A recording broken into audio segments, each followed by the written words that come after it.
Shalom Bapak Ibu, selamat pagi. Kita kembali di doa pagi di gereja Mula-Mula Pantai Indah Kapuk.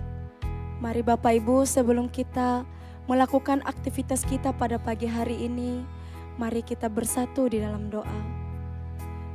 Terima kasih Tuhan buat kesempatan yang Engkau berikan dalam kehidupan kami, sehingga pada pagi hari ini Bapa, kami mau memulai aktivitas kami. Biar kiranya Bapa, kami dalam kasih-Mu Tuhan Yesus. Terima kasih Bapa. Mari Bapak Ibu, kita mau mengangkat lagu pujian. Janji-Mu seperti fajar pagi hari.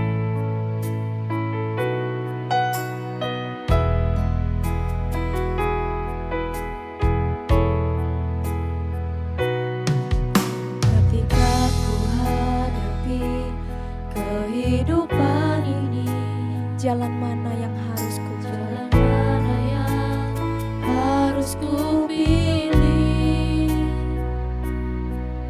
Ku tahu ku tak mampu, ku tahu ku tak sanggup.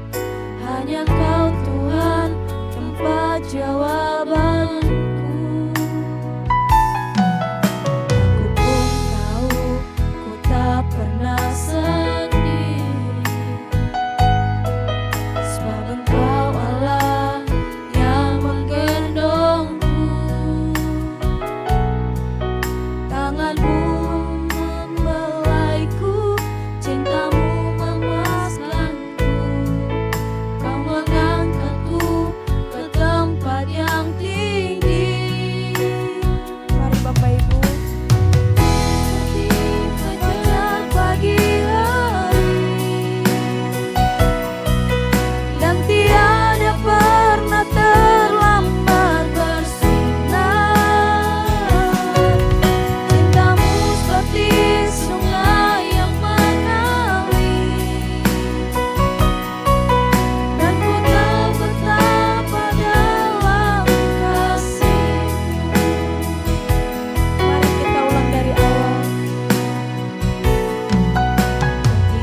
Lebih sungguh-sungguh lagi mengatakan, Aku hadapi kehidupan ini.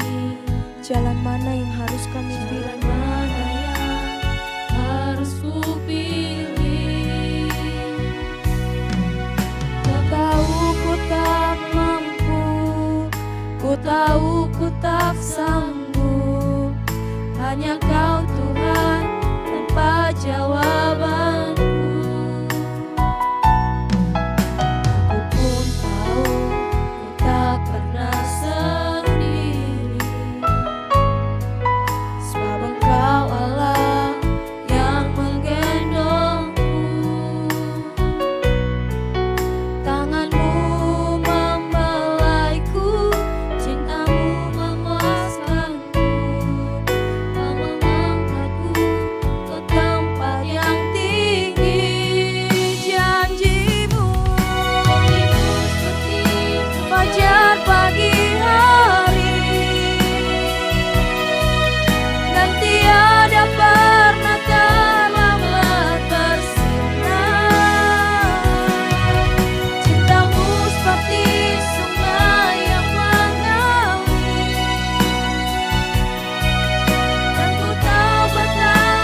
kekuasaannya Bapa. Kami mau mendengarkan firman-Mu. Biar firman-Mu pada pagi hari ini Bapa, biar kami dibentuk Tuhan. Hari Bapak Ibu, kita mau mengangkat lagu pujian bagaikan bejana.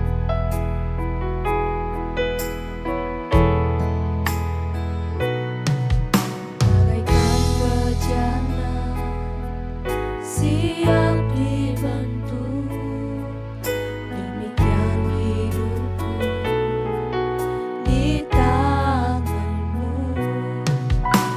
Dengan urapan kuasa Roh-Mu, ku dibaharui selalu. Sekali lagi Bapa, jadikanku Allah dalam rumah-Mu. Inilah hidupku di tangan-Mu. Betulah turut kehendak-Mu, pakailah sesuai rencana-Mu. Kita ulang dari awal Bapak Ibu. Bejana, siap dibentuk. Siap dibentuk. Tuhan, kami mau dibentuk oleh hidup di tangan-Mu. Dengan urapan kuasa Roh-Mu, ku dibaharui selalu. Jadikanku Allah, jadikanku Allah dalam rumah-Mu. Inilah hidupku di tangan-Mu. Bentuklah turut kehendak-Mu, pakailah sesuai rencana-Mu.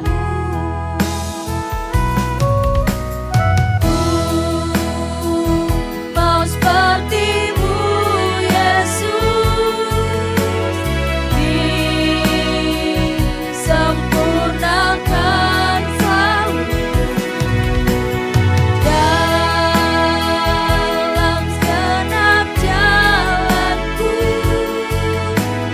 memuliakan nama-Mu.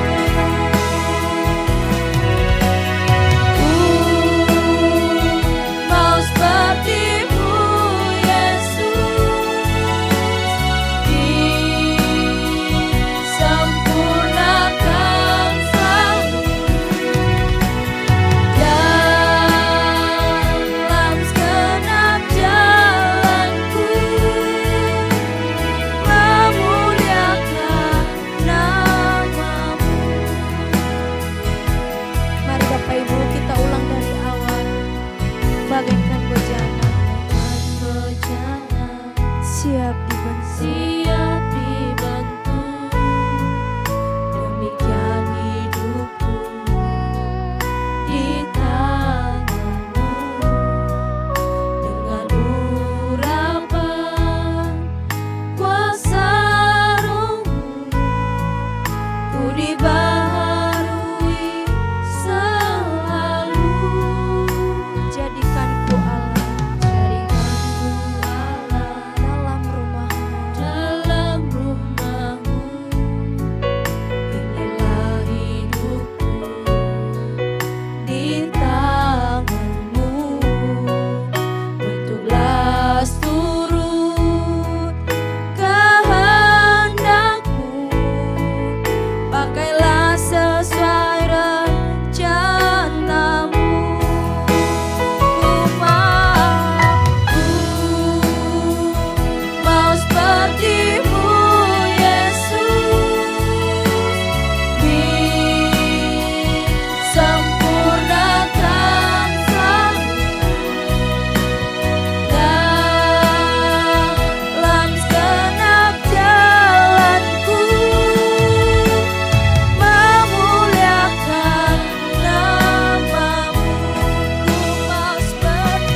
Selamat pagi Bapak Ibu, Saudara sekalian. Shalom bagi kita semua.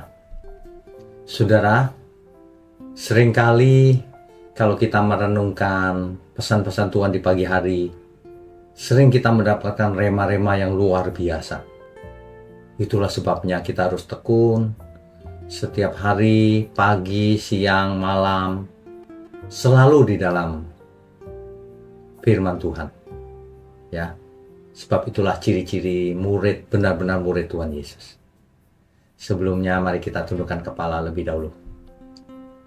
Bapa yang di surga, Bapa kami yang baik, kami tahu Bapa Kau sedang mempersiapkan kami menjadi anak-anak Bapa yang luar biasa. Tuhan Yesus, terima kasih Kau sudah anugerahi kami. Roh Kudus yang pimpin kami juga. Terima kasih, biarlah pagi ini kami mau duduk diam mendengarkan firman-Mu. Urapilah mulut hamba-Mu untuk menyampaikan kebenaran ini. Terima kasih, hanya dalam nama Tuhan Yesus kami berdoa. Amin. Bapak Ibu, Saudara sekalian, Saudara, ada banyak orang tidak tahu bahwa jika seseorang mengerti firman kebenaran, maka ia akan menjadi cerdas juga dalam segala hal. Nah, ini banyak orang tidak berpikir ke sana. Padahal faktanya demikian. Kok bisa begitu? Nah, ya Saudara, orang yang mengerti kebenaran firman akan menjadi cerdas. Coba kita baca dulu ya, dasar Alkitabiahnya. Mazmur pasal 119, ayat 98 sampai 100. Mazmur pasalnya yang ke-119 ayat 98 sampai 100. Saya bacakan ya. Demikian firman Tuhan. Perintah-Mu membuat aku lebih bijaksana daripada musuhku. Yang pertama, lebih bijaksana dari musuh. Aku lebih berakal budi daripada semua pengajarku. Lebih berakal budi daripada semua guru-gurunya. Bayangkan itu, saudara. Sebab peringatan-peringatan-Mu kurenungkan. Aku lebih mengerti daripada orang-orang tua. Lebih paham dari orang tua bahkan. Sebab aku memegang titah-titah-Mu. Ini luar biasa loh, saudara. Ya, ini dasar Alkitabnya. Jadi kuncinya yang membuat cerdas adalah kebenaran firman. Ya, logikanya kenapa bisa membuat cerdas? Ayo, bagaimana? Karena firman Tuhan itu adalah firman kebenaran, yaitu pikiran Allah yang tak terbatas. Ya, makanya belajar firman itu sama dengan menyerap hikmat ilahi. Makanya saudara harus tekun belajar Alkitab, ikuti online Bible study, khotbah-khotbah kita, renungan malam, renungan pagi, doa pagi, dan lain sebagainya. Ya, supaya kita bisa menyerap hikmat ilahi dan kita menjadi cerdas dalam segala hal. Semakin kita mengenal Tuhan, maka kita punya perspektif yang lebih luas tentang dunia ini. Dan kita perspektifnya sampai kekekalan, tidak hanya selagi di dunia ini. Ya. Jadi cerdas itu jangan hanya sebagai cerdas secara IQ-nya saja, tapi mampu menilai bagaimana kita harus hidup dari sudut pandangnya Tuhan. Mengerti kehendak Tuhan, itu cerdas itu. Sehingga dalam segala hal pun pasti cerdas. Firman itu membentuk pola pikir kita, mindset kita menjadi satu, sehat. Kedua, jernih, bersih. Ketiga, bijak. Ya, di dalam Roma 12 ayat 2, jangan serupa dengan dunia ini, tetapi berubahlah menurut oleh pembaruan budi. Kita diperintah untuk tidak serupa dengan dunia ini, tapi berubah, akal budinya berubah. Ya, akal budinya berubah. Firman itu seperti mengupgrade atau menginstall suatu program baru dalam hidup kita. Ya, yang dari pola hidup keberdosaan ke pola kekudusan. Dari pola hidup yang reaktif sekarang menjadi reflektif, introspeksi diri terus, ya. Dari pola hidup dunia menjadi pola hidup surgawi. Itu makanya menjadi cerdas. Karena terjadi perubahan bukan cuma IQ-nya yang berubah, tapi justru EQ, SQ, dan lain-lainnya. Ya. Nah, yang tidak bisa didapat dari ilmu pengetahuan adalah kecerdasan roh. Saudara. Firman membuat kita menjadi peka membedakan roh. Ya. Tahu yang mana yang benar, mana yang salah. Nah, Ibrani 5 ayat 14. Orang dewasa, kita baca ya, Ibrani 5 ayat 14. Supaya lengkap, saudara. Ibrani pasal 5 ayatnya yang ke-14. Saya bacakan ya. Tetapi makanan keras adalah untuk orang-orang dewasa yang karena mempunyai panca indera yang terlatih untuk membedakan yang baik daripada yang jahat. Jadi kalau seseorang mengerti kebenaran dan melakukannya, ia akan memiliki kepekaan membedakan roh. Yang ini pasti Tuhan tidak suka, yang ini Tuhan suka. Tanpa harus bongkar-bongkar ayat, karena sudah mengerti peka kehendak Tuhan. Nah itu sebenarnya itu melampaui kecerdasan biasa, saudara. Kecerdasan roh, ya. Jadi cerdasnya bukan hanya karena tahu banyak ilmu pengetahuan, bukan. Tapi tahu apa yang harus dipilih dalam hidup ini.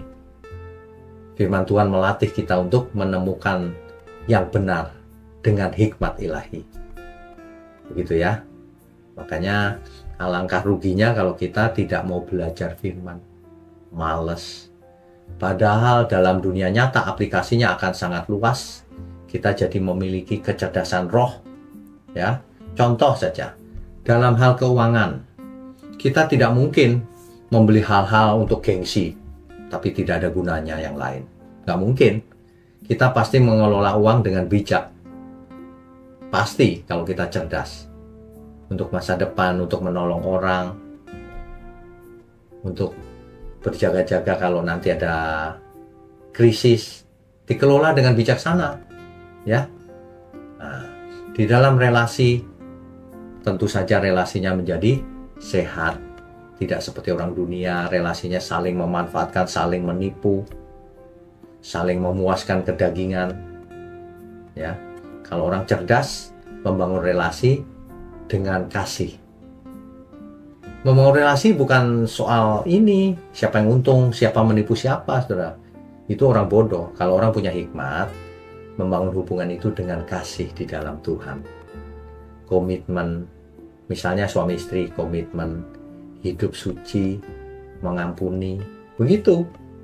Itu cerdas namanya. Secara emosi, kalau dunia yang bodoh ini, orang-orang dunia, itu gampang marah, gampang tersinggung, baper, apalagi ya, dendam, sakit hati, trauma, gitu. Tapi kalau cerdas emosinya, nggak gampang tersinggung, saudara. Sabar, suka mengampuni, bahkan membalas kejahatan dengan kasih. Ya, itu orang yang cerdas di dalam Tuhan. Tujuan hidup orang yang tidak cerdas, tujuan hidupnya mencari uang dan popularitas dan memuaskan kedagingannya. Itu nggak cerdas itu. Kenapa? Karena ia membinasakan dirinya sendiri. Bodoh sekali itu. Tapi orang yang cerdas akan hidup. Tujuan hidupnya jelas, supaya menyenangkan Tuhan, supaya hidupku di bumi ini sukses untuk Tuhan, supaya bisa menolong banyak orang. Bukan hanya diri sendiri. Faktanya banyak orang bicara begitu.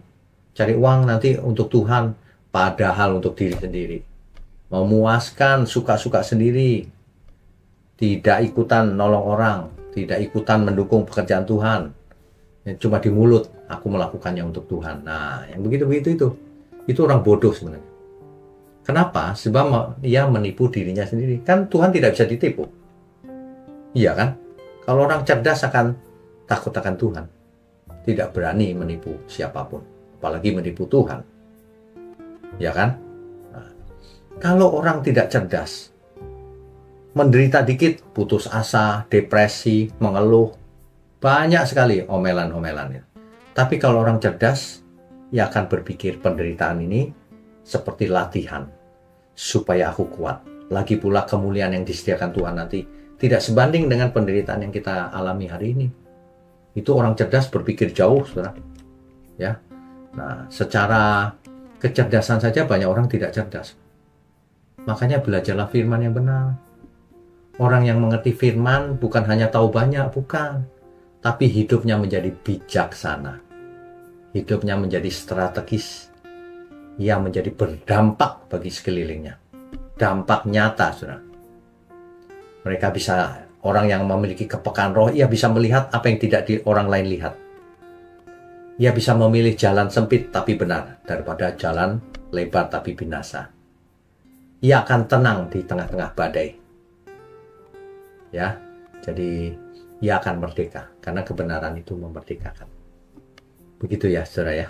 Jadi alangkah sayangnya kalau renungan seperti ini saudara simpan sendiri, dibagikan ke teman-teman saudara, supaya mereka menjadi mengerti kebenaran dan akhirnya cerdas dalam menghadapi persoalan dunia ini. Mari kita tundukkan kepala. Bapa di surga, terima kasih untuk pencerahan di pagi hari ini. Biarlah setiap kami menjadi sadar bahwa firman Tuhan itu menyelamatkan setiap kami. Menyelamatkan dari kebodohan, dari cara berpikir yang salah. Terima kasih Tuhan untuk gereja GMM, gereja mula-mula, gereja milik-Mu ini Tuhan. Biarlah Tuhan sendiri yang pimpin, Tuhan sendiri yang berkati. Terima kasih untuk tangan-tangan yang mendukung pekerjaan-Mu juga. Terima kasih untuk semua kami menjadi keluarga besar di dalam gereja Tuhan. Terima kasih, kami mau sambut hari ini hanya di dalam nama Tuhan Yesus Kristus. Haleluya. Amin.